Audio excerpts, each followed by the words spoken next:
still heard voice tell me never give up. You can be a champion one day. In 2008, I got a call from my sister.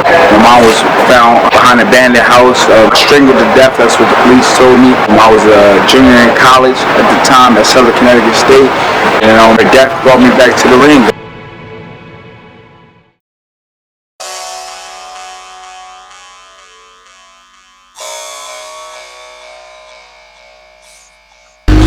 Walking down Congress Avenue to go visit the legendary boxing gym Ring 1 in New Haven. Now, Ring 1 is known for producing Chad "Bad" Dawson. Now, I'm not going to Ring 1 to go see Chad. I'm actually going to see another fighter, Jimmy "Quiet Storm" Williams. Jimmy currently has a record of 11-0-1. That one draw, he says he won. So in his eyes, he's 12-0. And we're about to go see if that's actually true.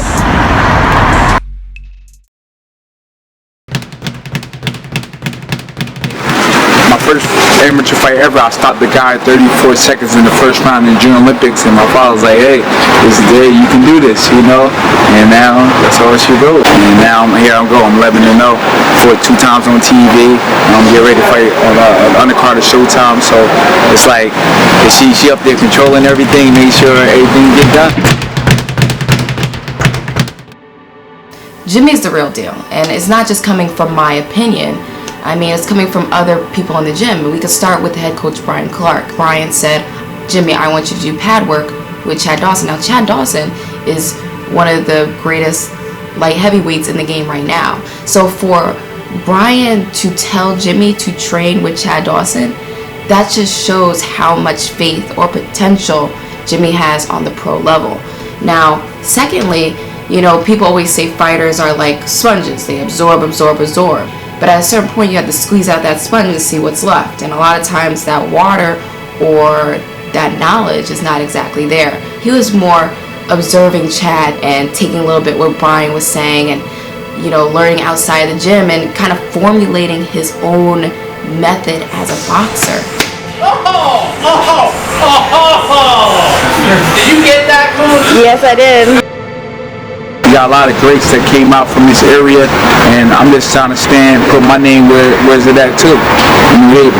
We got Chad Dawson came out here, Alvin Ayala, Louis Rosa, Tremaine Williams, Josh Crespo.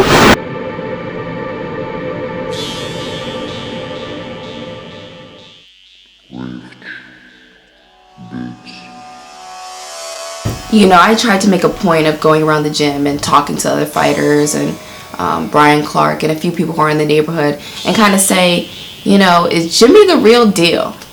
And the general consensus is this guy doesn't get tired. He's in great shape. So it went through my head, I'm like, okay, if other people in the gym are talking about his athleticism, or not so much his athleticism, but his conditioning, right?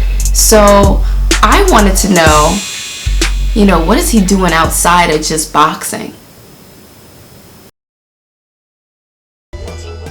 And to find out, Jimmy is a huge CrossFitter. And as a fellow CrossFitter, I know what goes into conditioning every day. So you know he's doing all those shoulder shrugs and dumbbell snatches. He's really working on, you know, his deltoids, going up into his traps, you know, coming down into his lats, curving over and working on his core for those body shots. He has a background in football. He was a standout football player at Southern Connecticut College. He got a few looks in the NFL. Football helped me build up an unbelievable work ethic. And football is all about competition. It's all about being in the best shape. It's all about outworking your competition and dominating the guy in front of me. I played cornerback, so I should guard receivers. So my job was to shut him down. And by playing football, it gave me that aggressiveness. It gave me that I'm used to getting hit. It don't matter to me. You can punch me in my face, I'm gonna punch you right back harder. So it is what it is, you know. But football helped me out a lot.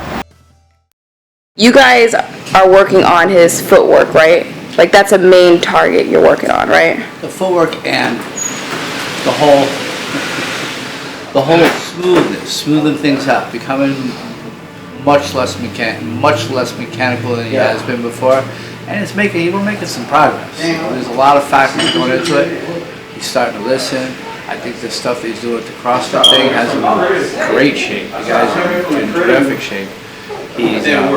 very determined.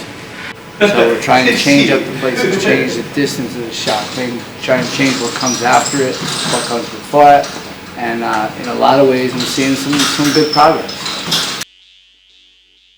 Right now I'm heading down to Ring 1 Boxing Gym to go see Jimmy, and he's going to be fighting within the next week. So this week is going to be a lot of fun because he's going to be sparring. And he's going to be sparring two people that are already members of the Ring 1 Boxing Gym. He's going to fight Steve and Ivan. Now Steve won the Golden Gloves a few years back in the regionals. And for Ivan, he's an older guy, but he's bigger, taller, has a longer striking distance. He has a lot of power behind him. So who Jimmy's fighting today is going to be a big deal.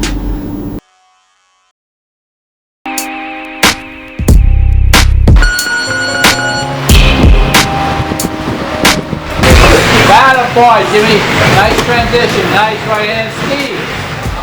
For sparring, you had two fighters who were going to swap in and out with Jimmy for 8 rounds. You didn't want his sparring partners to get tired. You want this constant pressure on Jimmy. And Steve was the first one to jump into the ring, and he looked great. He went in there and gave Jimmy a run for his money. Every shot had power behind it, or if it didn't have power behind it, he was setting it up for the next shot to have power behind it. And then you had Ivan, who came in where off the bat he told me, I'm 49 years old, so this is a veteran. Definitely he's getting in the ring with a 31-year-old professional fighter who wants to be world champion. So it was really funny. And then right from the beginning, right, you know, Ivan's taking shots at head, to the body. It's not even affecting him at all. And then he's saying, come on, hit me. Come on, hit me, hit me. And I had to ask Ivan, what was the deal with that? Why were you egging him on? You were egging him on. Were you doing that on purpose? Yeah, I want him to work hard. He's the one who's fighting. I'm just helping him. He's a buddy of mine. I want him to do good on the fight. I push him to work. Instigate him so he can pull everything that he got now here. Come on. Come on. After the sparring session, everybody's taking off their headgear or whatever, and I go over to Ivan, and he spits out like a chunk of blood onto the street. And I looked at him and I said, what happened? He said, I got a big old hole in my cheek. My follow-up question was for Ivan, how did Jimmy look? If he puts a hole in your cheek, he must be looking pretty good. And that's exactly what he said. He's looking good and he doesn't get tired. And even when Jimmy was getting out of the ring, he went for a constant 8 rounds. He wasn't swapped out. He wasn't tired. Jimmy doesn't get tired.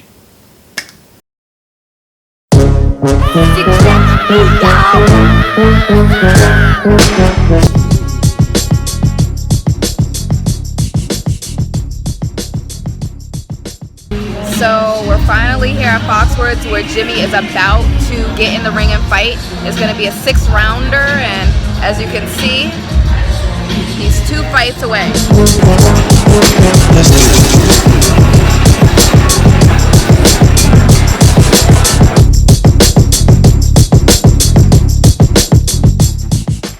Coming to the ring, Jimmy Williams.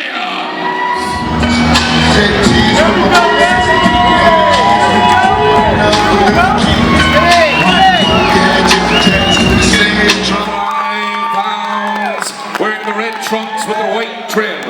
Coming in with an impressive pro record of 11 wins, no losses, 1 draw with 5 big victories by knockout. The pride of New Haven, Connecticut, Foxwoods Casino, Jimmy the Quiet Storm Williams.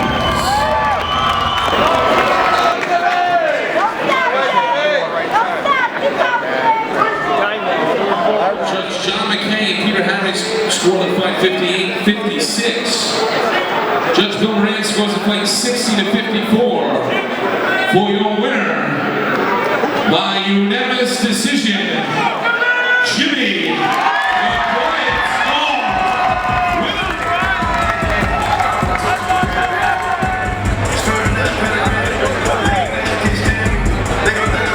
I do this for her. Every time I come in that ring, I feel like I bring her alive.